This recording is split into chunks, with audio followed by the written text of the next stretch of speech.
어느 마을에 홀어머니와 외아들이 함께 살고 있었습니다. 가난했습니다만 어머니가 계셔서 아들은 행복했고 아들이 있어서 어머니도 행복했습니다. 근데 어느 날 이 아들이 병에 걸려가지고 온몸이 펄펄 끓습니다. 아들 옆에 앉아있는 어머니에게 아들이 이런 말을 하는 거예요. 어머니, 포도가 먹고 싶습니다. 포도 한 송이 먹으면 제가 벌떡 일어날 것 같습니다. 때는 겨울입니다. 요즘에야 겨울에도 포도 많이 구할 수 있는데 그 옛날 겨울에 포도를 어떻게 구하겠습니까? 어머니는 아들이 죽어가는 이러한 모습을 보고만 있을 수 없기에 무작정 집을 나섰습니다. 남쪽으로 한참을 가다 보니까 굉장히 큰 성이 나타나는데 그 성 안에 작은 온실이 하나 있고 거기에 포도 열매가 보이는 거예요. 이제 아들이 살았다 이렇게 생각을 하고 문지기한테 포도를 좀 달라고 그렇게 요구를 하니까 주지 않는 거예요. 그래서 어머니가 은비녀를 주면서 문지기에게 애원했습니다. 저희 아들이 먹고 싶다고 하는데 저 포도를 먹으면 나을 것 같은데 이 은비녀를 줄 테니까 저 포도를 좀 파십시오. 그러나 문지기는 냉정하게 말합니다. 저것은 파는 것이 아닙니다.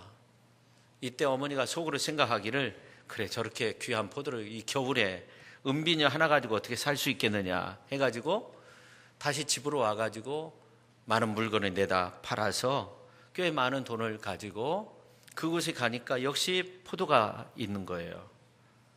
근데 문지기의 대답은 한결같아요. 파는 거 아닙니다. 이번에 어머니도 물러설 수가 없는 거예요. 아들의 생명이 걸려있다 이렇게 생각이 되니까 팔아라. 아니다. 파는 거 아니다. 근데 옥신각신할 때 안에서 문 여는 소리가 나고 아주 예쁜 소녀가 나오는 겁니다. 알고 보니까 그 집은 큰 성의 지주의 집이었고 그 예쁜 소녀는 성주의 딸이었습니다. 문지기를 통해서 자초지종을 다 들은 이 소녀는 문지기에게 포도를 좀 따오라고 그리고 그 포도를 그 어머니에게 주면서 의미심장한 말을 하게 됩니다. 아주머니, 우리 아버지는 그런 분이 아니에요. 포도를 파시는 분이 아니에요. 그냥 주시는 분입니다. 이거 가져가세요. 이 어머니는 한겨울에 포도를 사려고 했지만 그 어디서도 살 수 없었습니다. 그런데 감사하게도 성주의 은혜로 값없이 탐스런 포도송이를 얻게 되었습니다. 저는 오늘 저와 여러분이 이 땅에서 믿음으로 살면서 경험하게 되는 천국의 모습이 이렇게 값없이 감사함으로 받는 포도송이와도 같지 않나 그런 생각을 했습니다. 20세기 크리스찬들에게 가장 많은 영향을 끼친 사람 가운데 C.S. 루이스라는 분이 있는데 이분이 천국에 대해서 이런 말을 했어요. 이 천국은 날마다 만나는 가슴 설레이는 첫사랑의 향연이다. 여러분, 첫사랑했던 기억이 납니까? 천국이 그렇게 우리를 가슴 설레게 만든다는 거예요. 우리가 천국에 갈 때 몇 가지를 꼭 가지고 간다고 하죠. 하나는 주님에 대한 헌신의 흔적들을 가지고 가고요. 또 하나는 주 예수님을 향한 우리의 믿음이 있어야만이 가는 나라가 천국입니다. 또 한 가지는 주 예수님을 향한 사랑을 가지고 갑니다. 하나님에 대한 사랑, 그 사랑이 필요합니다. 그리고 우리 이웃에 대한 사랑의 마음을 가지고 천국에 간다고 합니다. 왜냐하면 하나님이 사랑이시고 우리가 서로 사랑할 때 하나님이 우리 가운데 거하시기 때문에 우리는 사랑을 가지고 저 천국에 갑니다. 예수님이 첫째 되는 계명은 내 마음을 다하고 성품을 다하고 뜻을 다하고 목숨을 다해서 주 너의 하나님을 사랑하라 하신 것이요. 둘째는 이와 같으니 내 이웃을 내 몸처럼 사랑하라. 이 두 계명이 온 율법과 선지자의 강령이라고 말씀했기 때문에 우리가 이런 사랑을 가지고 우리는 하나님께 나아갈 수 있는 거죠. C.S. 루이스의 말처럼 천국은 날마다 만나는 가슴 설레이는 첫사랑의 향연과 같은 거예요. 그 어머니의 포도송이와 같은 거라는 거죠. 그러므로 우리 예수 믿는 사람들은 한결같으신 하나님의 은혜와 사랑을 풍성히 받아 누리고 있기 때문에 성체, 우리의 거룩한 몸에 쓴뿌리가 없는 거예요. 곁가지가 없고 곁뿌리들이 없는 거예요. 사실은 그렇게 되어야 합니다. 여러분 집에서 콩나물 키워 보셨어요? 식당 하시는 분들의 말을 들어보면 콩나물의 모양만 봐도 그 키운 인간이 어떤 사람인가 이것을 대번에 알 수 있다고 하잖아요. 사랑과 정성으로 성실하게 키운 콩나물의 경우에는 물을 시간 맞춰서 정확히 주기 때문에 굵기가 일정하고 잔털이 없다는 겁니다. 콩나물을 기르는 콩이 따로 있기 때문에 그 콩을 따로 놓고 그리고 빛이 들어가지 않게 천을 덮어놓고 물을 계속적으로 일정한 간격으로 주면 이 콩나물이 아주 쑥쑥 잘 자랍니다. 그런데 콩나물이 주인을 잘못 만나면 콩나물이 아니라 콩나무가 됩니다. 그래서 햇빛이 들어가서 색깔이 변하고 그 다음에 물을 한꺼번에 많이 주다가 또 안 주다가 그러면 콩나물이 긴장을 해가지고 물을 이렇게 잔뜩 먹어가지고 배가 불룩 나와 있다가 다음에는 이제 물을 주지 않으면 쏙 말라가지고 아주 길쭉하게 자랍니다. 잔털이 많이 나는 거죠. 그래서 이 콩나물 모양을 보면 집 주인이 어떤 사람인가를 알 수 있다는 거예요. 물론 요즘은 이제 기계화돼가지고 생산하고 있지만 그전에는 그랬습니다. 저는 사랑이 충만한 크리스찬의 모습이 콩나물로 따지면 물을 잘 먹고 자란 그 멋진 콩나물의 모습이 아닌가 이렇게 생각됩니다. 반대로 하나님의 사랑을 받지 못하고 하나님의 사랑을 받았는데도 받지 못하고 있다 이렇게 생각하고 늘 상처 입은 이러한 심정으로 사는 크리스찬은 잔뿌리를 한참 제거해야만 하는 그런 콩나물이 아닌가 그런 생각을 하게 됩니다. 늘 아픔이 있고 인격적인 모가 많이 나 있어서 그 쓴 뿌리 때문에 온전하지 못한 모습이죠. 그럼 우리가 정말 하나님 앞에서 멋진 아름다운 사랑나무로 자라기 위해서 그리고 정말 상처가 없는 주님이 원하시는 그러한 세상을 만들기 위해서 우리가 해야 할 것들은 무엇인가? 오늘 이제 말씀을 통해서 함께 은혜를 나누고자 합니다. 첫 번째는 사랑하는 자의 시각에서 봐야 된다는 거예요. 그래야 세상이 변합니다. 저는 오늘 말씀 듣는 모든 분들이 내 마음에 정말 나를 사랑하시는 분, 나를 사랑하시는 그분의 시각으로 다른 사람을 볼 수 있기를 예수님의 이름으로 축원합니다. 요셉은 다른 사람을 볼 때 나만의 시각으로 본 것이 아니었습니다. 우리는 저마다 다른 하나의 안경을 끼고 있어요. 사람마다 좀 다르지만 나라는 그런 안경을 끼고 있어요.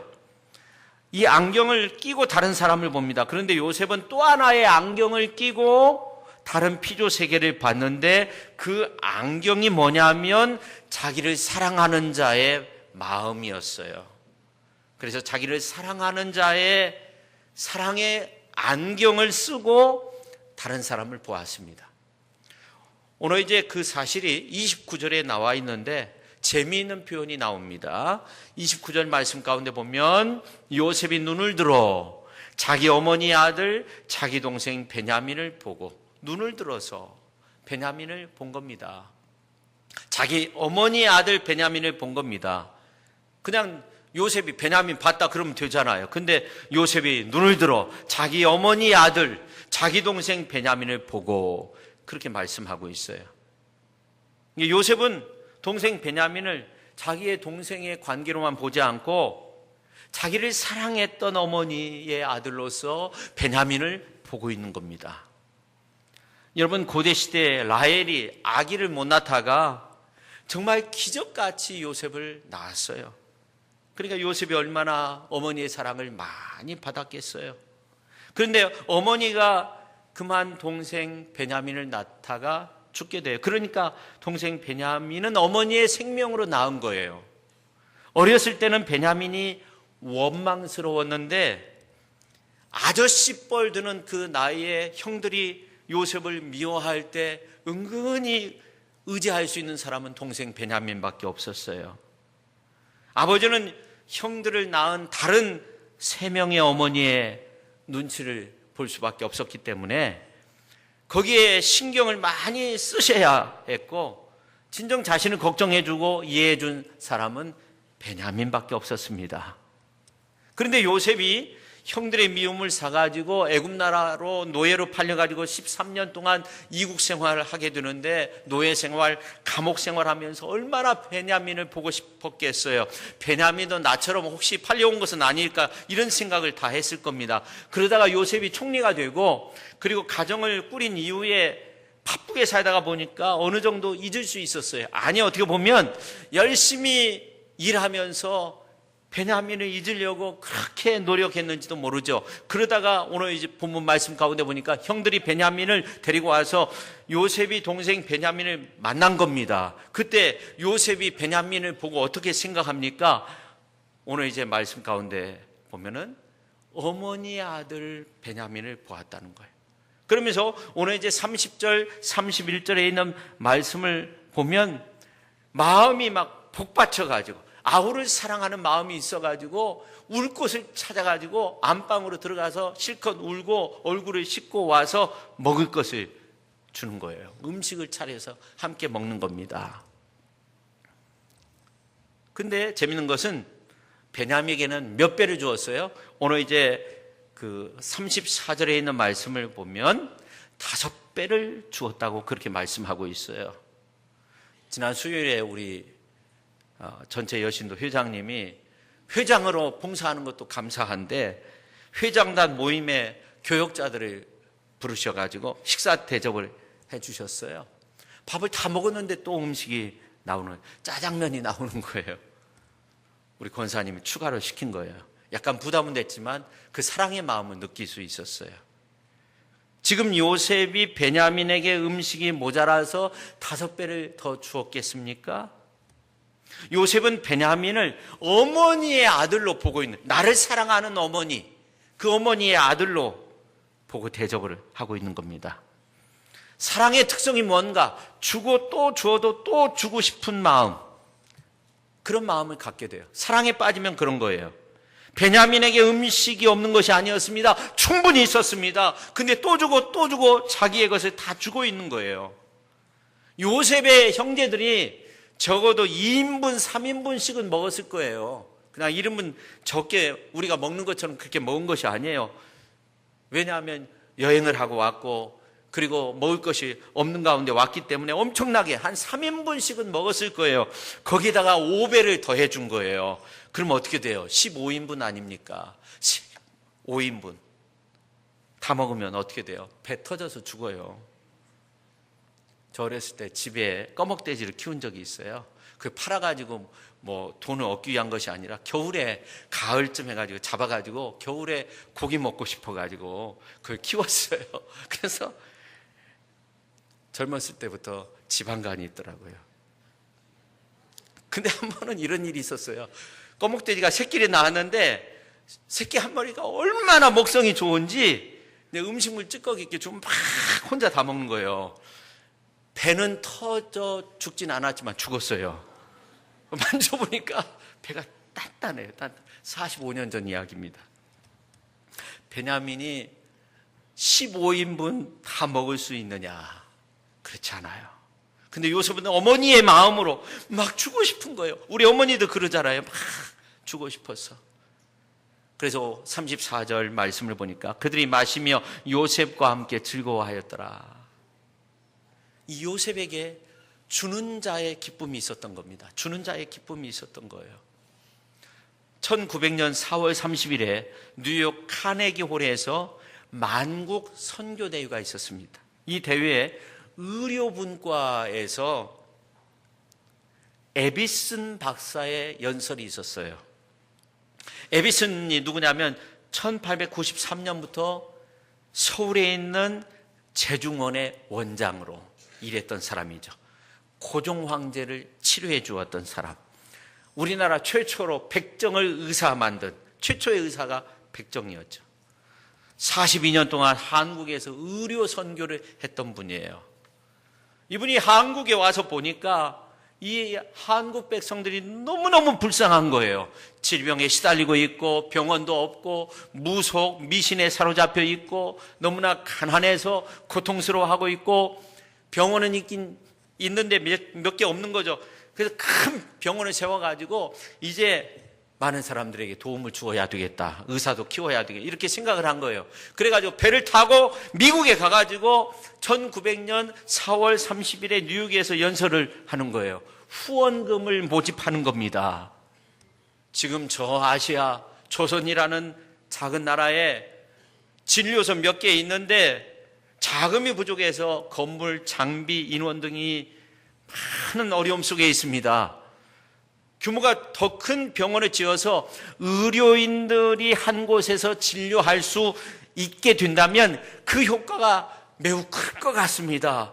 조선을 위해서 기부해 주십시오. 근데 그 자리에 누가 있었냐면 세계적인 석유회사 스탠다드 오일, 여러분 들어보셨을 건데 창업 재무이사인 세브란스가 있었던 겁니다.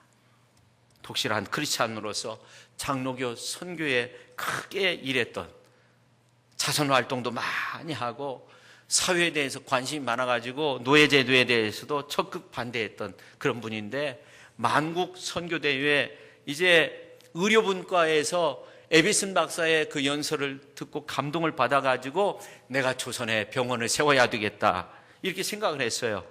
그래서 에비슨 박사를 붙잡고 병원의 필요성, 어떤 사정 이러한 것들을 듣고 나서 그 자리에서 1만 달러를 기부하게 되는데 지금으로 따지면 약 5천억 정도 되는 돈이라고 합니다. 그래서 그 당시에도 아주 큰 세브란스 병원을 세우게 된 거죠. 그런데 그 이후에도 계속적으로 선교 헌금을 보내주는 거예요. 에비슨이 너무나 감사해서 장문의 편지를 써가지고 세브란스에게 보냈어요. 답장이 왔어요. 그 답장의 내용이 지금도 세브란스 병원에 가면 그분의 동상 밑에 새겨져 있는데 어떤 내용이냐면, 받는 당신의 기쁨보다 보내는 내 기쁨이 훨씬 더 큽니다. 이런 내용이에요. 이분이 1913년도에 세상을 떠났는데 자기의 집안채도 없이 자선사업에 다 기부하고 아들들 그리고 딸에게, 자녀에게 계속적으로 기부를 하라고. 근데 자녀들이 자녀가 없었다는 거예요. 그래서 이 자녀들의 사후에도 계속적으로 기부할 수 있도록 그런 제도를 만들어 두어가지고 100년이 넘게 계속적으로 기부를 하고 있다는 겁니다. 이렇게 하나님이 나를 사랑하신 그 은혜를 생각하니까 조선 백성들이 너무나 불쌍한 거예요. 이 조선 백성들도 하나님이 사랑한다는 그런 마음을 갖게 되니까 세브란스 가문이 대를 이어서 100년이 넘게 계속적으로 기부를 하고 있습니다. 제가 볼 때 오늘 본문 말씀에 나오는 요셉은 거의 밥을 먹지 못한 것 같아요. 오늘 25절에 있는 말씀을 보면은 요셉의 집에서 일하는 청지기가 잔치자리를 마련했어요. 그리고 총리였던 요셉이 정오에 관저로 오기로 되어 있었어요. 그래서 모두 다 기다리고 있었습니다. 히브리 사람하고 함께 식사하면 부정탄다고 했는데 요셉이 이 히브리 사람들을 다 자기 집으로 초대를 했어요. 관저로 초대를 했어요. 그리고 일부러 한낮에 정오에 자기 집에서 형제들과 함께 식사를 하게 되었어요. 잔치 자리를 마련하게 되었습니다. 그뿐만 아니라 그 자리에서 아우를 사랑하는 마음이 있어가지고 울고 얼굴 씻고 와서 잔치상을 따로 이렇게 차리는데 요셉 따로, 형제들 따로, 요셉의 집에 있는 이집트 사람들 따로 음식을 차렸습니다. 그리고 동생 베냐민에게 5배를 주었습니다. 이러한 정황으로 볼 때 거의 먹지 못했어요. 사랑으로 배불렀던 거죠. 독일의 작가 칼 구츠코가 그런 말 한 적이 있는데, 사랑은 상실이고 단념이다. 자신의 모든 것을 주었을 때 사랑은 더욱더 풍요로워진다. 알롤랑이라는 사람이 사랑은 그것이 희생일 때 위에는 적합하지 않다. 희생의 사랑, 진정한 사랑이라는 거예요. 사랑은 거래할 수 없다는 겁니다. 내가 지금 억울하고 희생당하는 건데 이런 마음이 들면 안 되는 거죠. 그래도 내가 사랑해야 돼. 이런 마음이 들어야 되죠. 뭐뭐이기 때문에가 아닌 뭐뭐임에도 불구하고 비코스적인 그런 사랑이 아니라 인스파이트 오브적인 그럼에도 불구하고의 그 사랑을 주님이 하셨기 때문에 우리는 그 주님의 큰 사랑을 받은 자이기 때문에 우리들도 그렇게 주님처럼 사랑하면서 살아야 된다는 겁니다. 요한일서 4장 19절에 있는 말씀을 보면 우리가 사랑하면 그가 먼저 우리를 사랑했다고 말씀하고 있습니다. 로마서 5장 8절에 있는 말씀을 보니까 우리가 아직 죄인 되었을 때 그리스도께서 우리를 위해서 죽으심으로 하나님께서 우리에 대한 자기의 사랑을 확증하셨다고 그렇게 말씀하고 있어요. 요한일서 4장 10절에 있는 말씀을 보니까 사랑은 여기 있다는 거예요. 우리가 하나님을 사랑한 것이 아니고 하나님이 우리를 사랑하사 우리 죄를 속하기 위해서 화목제물로 그 아들을 보내셨다고 그렇게 말씀하고 있습니다. 여러분, 이 시대를 보면 어떻습니까? 따져봐야 되고 잣대로 재봐야 되고 그때 아주 조그마한 사랑을 하게 됩니다. 아, 그래, 사랑해도 되겠다. 그러나 주님이 우리에게 말씀하셨습니다. 요한복음서 13장 34절에 보니까 새 계명을 너희에게 주노니 서로 사랑하라. 내가 너희를 사랑한 것 같이 너희가 죄인임에도 불구하고 너희가 심판받을 수밖에 없는 존재임에도 불구하고 내가 너희를 사랑한 것 같이 너희도 서로 사랑하라. 요한복음서 15장 12절에 보니까 내 계명은 곧 내가 너희를 사랑한 것 같이 너희도 서로 사랑하라 하는 이것이라고 강조했어요.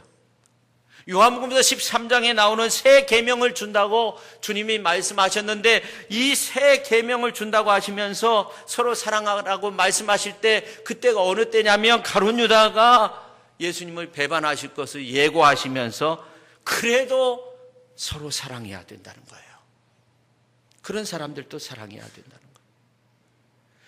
그 다음에 요한복음서 15장에서 내 계명이라고 그런 말씀을 하셨는데 내가 너희를 사랑한 것처럼 너희도 서로 사랑하는 것이 내 계명인데 이건 참포도나무 비유의 말씀을 하실 때 내 안에 거하라 하면서 주님 안에 거하는 사람은 주의 계명을 지켜야 되는데 그것은 바로 내가 너희를 사랑한 것처럼 너희도 서로 사랑해야 된다는 거예요. 그러니까 우리는 주님의 엄청난 사랑을 받은 거예요.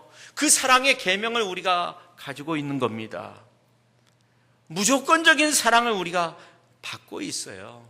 콩나물로 따지면은 우리가 아주 멋지게 잘 자라고 있어요. 그래서 우리는 사랑해야 되는 겁니다. 요즘 세상을 보면 얼마나 무서운 세상이 되었습니까? 어머니가 제가 해가지고 나를 외면한다고 무슨 흉계를 꾸미고 사람으로서는 해서는 안 될 일을 했잖아요. 사랑이 줄면 미움으로 변하는 그런 세상이 되었어요.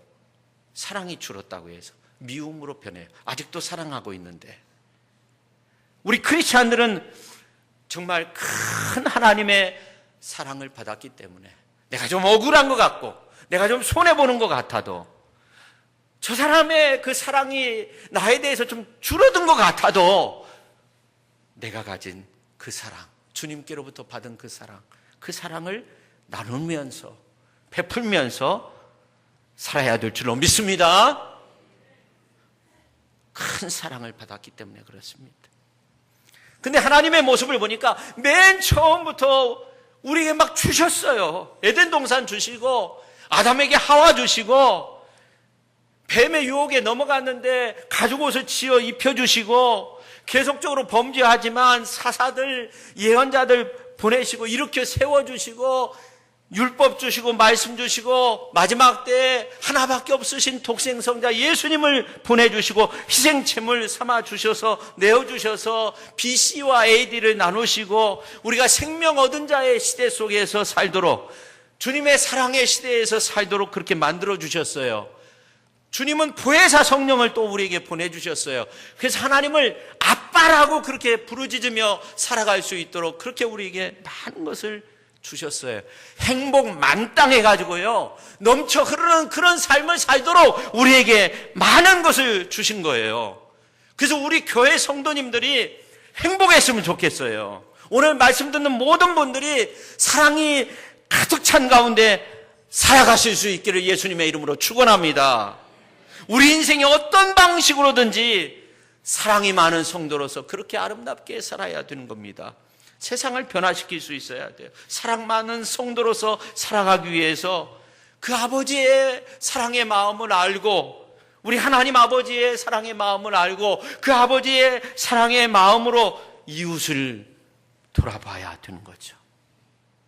93라는 그런 빅토르 유고의 소설에 보면 어머니의 그 사랑의 마음을 알 수 있는 장면이 나오는데, 어느 한 부대가 이동을 하면서 보니까 어머니하고 세 아들하고 있는데 굶어서 막 허덕이고 있는 거예요. 그래서 이 상사가 빵 한 덩어리를 어머니한테 던져줬는데 그 어머니가 딱 3조각을 나눠가지고 자기는 안 먹고 주는 거예요. 흐뭇해하고 있어요. 그러니까 젊은 병사가 하는 말이 뭐냐면, 저 어머니는 배가 고프지 않는가 봐요. 아니지! 저 여인은 아들을 둔 어머니다. 세 아들을 둔 어머니다. 그렇게 말했다는 거예요. 그렇습니다. 비록 자신은 굶어도 빵 한 조각 입에 들어가지 않았어도 자식들이 그렇게 먹는 모습을 보면서 기뻐하는 분이 바로 어머니 아닙니까? 우리 주님도 우리가 세상에서 살 때 막 충만한 은혜 속에서 살기를 원하는 거예요. 하나님의 축복을 많이 받기를 원하는 거예요. 막 고생하고 고난받고 막 죄로 찌들려 있고 이런 것이 아니라 진리가 너희를 자유케 하리라는 이런 말씀처럼 이 땅에서 사는 동안 하나님의 사랑을 막 듬뿍 받으면서 해방을 누리면서 진리 안에서 행복 만땅한 가운데서 살아가기를 원하시고 계시는 줄로 믿으시기를 바랍니다. 천국 백성으로서 능력 있게 살기를 원하세요. 그래서 주의 이름으로 기도하라고 하잖아요. 내 이름으로 기도하라고 말씀하잖아요.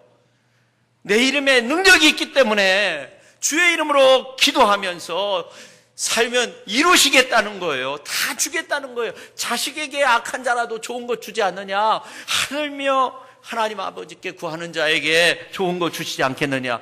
주님의 큰 역사를 이루시겠다는 겁니다. 할렐루야! 주님의 사랑의 관계로 다른 사람을 보면서, 나를 보면서 그렇게 살라는 겁니다.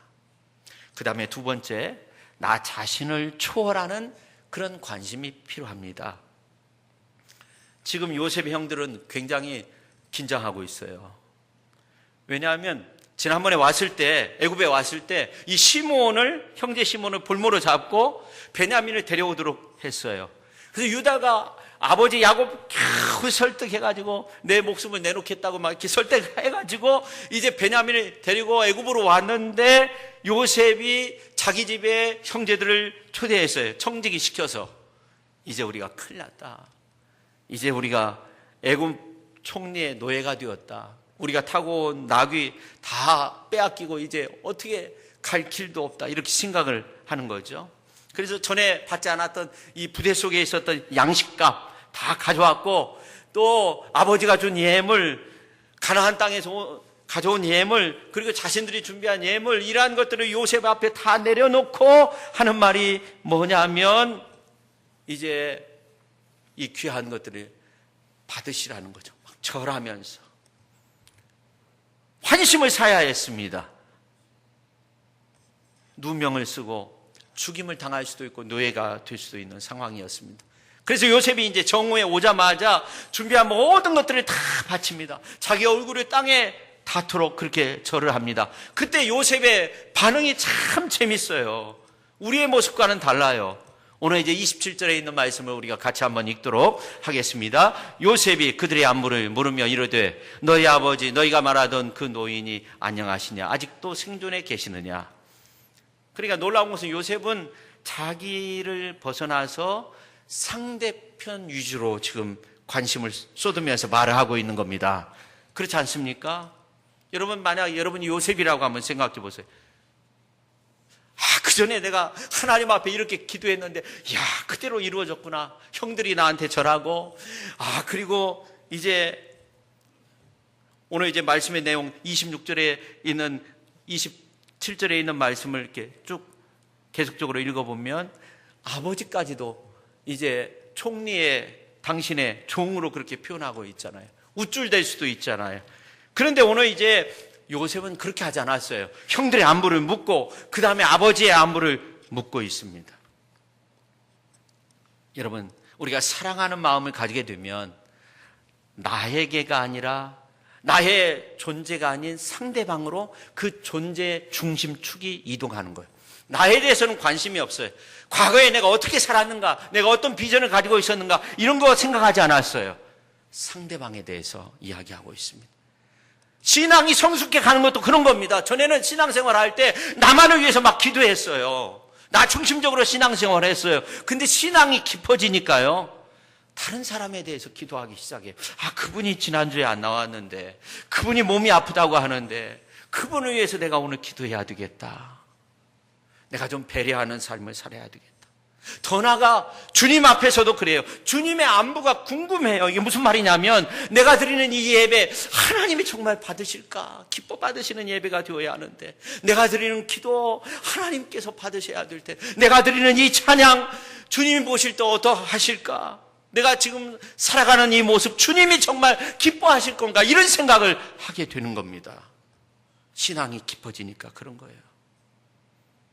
근데 형들의 모습을 보면 요셉의 마음을 헤아리지 못하고 있어요. 그래서 오늘 28절을 세번역 성경으로 보면, 그들은 총리 어른의 종인 소인들의 아버지는 지금도 살아있고 평안합니다 라고 대답하면서 몸을 굽혀서 절을 하였다.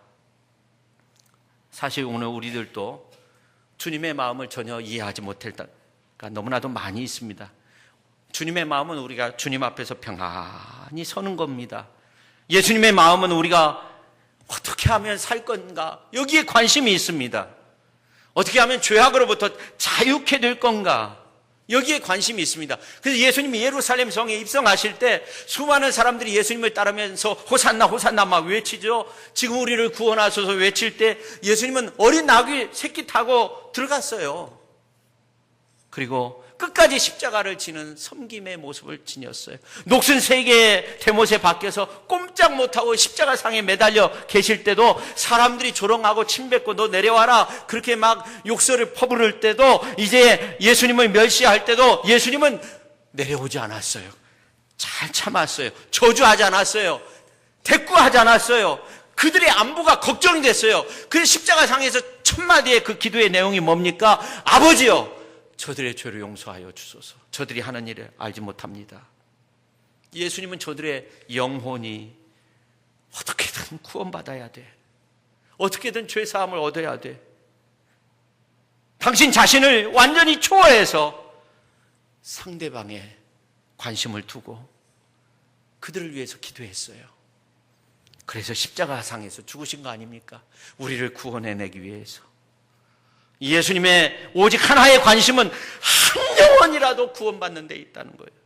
이 엄청난 사랑 때문에 우리의 약함에도 불구하고, 우리의 악함에도 불구하고 하나님과의 사랑의 관계가 유지되고 있는 겁니다. 여러분, 우리 가운데 누가 주님 앞에서 구원받을 만한 자격이 있겠습니까? 오늘 여신도 주일을 맞이해서 우리의 신앙이 좀 올라가야 되지 않겠습니까? 나 중심의 중심축이 나 자신을 초월해서 상대편으로 옮겨져서 주님 나라 영광을 위해서, 주의 몸된 교회를 위해서, 하나님 나라 확장을 위해서 사랑을 베풀고 행복하게 해줄 수 있는 그런 삶. 이 험악한 세상에서 살 때 상처의 쓴뿌리가 마음으로부터 치유를 받는데, 나 때문에, 나로 인해서 많은 사람들이 하나님의 은혜를 누리고 하나님의 사랑을 느끼게 되는 그런 귀한 역사가 나로부터 시작되리. 할렐루야. 내 시각에서만 다른 사람을 보는 것이 아니라 우리 모두를 사랑하시는 그 주님의 시각에서 주님의 눈으로 상대편을 바라볼 수 있고 주님의 사랑 안에서 정말 아름다운 그 사랑의 관계를 만들어갈 수 있는 우리 귀한 성도님들이 다 되실 수 있기를 예수님의 이름으로 축원합니다. 이 시간 우리가 함께 통성으로 기도할 때 하나님 아버지, 오늘 우리가 주님이 나를 얼마만큼 사랑하셨는가 그 사랑의 눈으로 사랑의 마음으로 다른 사람을 보게 하여 주옵소서. 그리고 나 중심이 아니라 다른 사람, 상대편 중심으로 내 중심축이 옮겨져서 사랑을 베풀고 나로 인해서 상처의 쓴뿌리가 다 치유함을 얻고 행복하게 해줄 수 있는 사랑이 많은 성도로서 살아갈 수 있도록 그런 아름다운 모임들을, 그런 아름다운 가정과 그리고 이 사회, 이 나라를 만들어갈 수 있는 저희들 되게 하여 주옵소서. 함께 기도하겠습니다. 하나님 아버지 감사드립니다. 오늘 또 이렇게 저희들 주님 전에 찾아 나왔습니다. 아버지 하나님이여, 주님의 눈으로, 아버지 하나님이여, 주님의 마음으로, 아버지 하나님이여, 이제 나를 보게 하시고 우리의 이웃을 보게 하시옵소서. 아버지 하나님이여, 또한 이제 나 중심의 이 중심축이 상대방으로 옮겨져서 아버지 하나님이여, 이제 마음의 쓴뿌리가, 마음의 상처가 위로함을 얻고 나를 통해서 정말 새롭게 거듭나는, 아버지 하나님이여, 나로부터 시작되는 그 하나님의 놀라운 은혜의 나라가 아버지 하나님이여 이 땅 위에 속히 임할 수 있도록 하나님 저희들을 일깨워 주시고 함께하여 주시옵기를 간절히 원합니다. 나를 통해서 주님의 나라가 확장되게 하시고, 나를 통해서 아버지 하나님이여 상처 입은 영혼들이 구원받게 하시고, 나를 통해서 수많은 영혼들이 주님 앞으로 돌아오는 그러한 놀라운 역사가 이루어지게 하여 주옵소서. 예수님의 이름으로 기도하옵나이다. 아멘. 하나님 아버지, 오늘 귀한 말씀을 통해서 요셉과 같은 그러한 훌륭한 믿음의 사람, 하나님께서 원하시는 세계를 만들기 위해서 나 중심이 아닌 그 중심축을 옮겨가게 하시고, 그리고 주님이 나를 얼마만큼 사랑했는가, 주님의 마음, 사랑의 마음, 주님의 시각으로 다른 사람을 바라보면서 사랑하며 사랑이 많은 교회, 사랑이 많은 성도로서 이 세상을 변화시킬 수 있는 저희들 모두가 되게 하시옵소서. 예수님의 이름으로 기도하옵나이다. 아멘.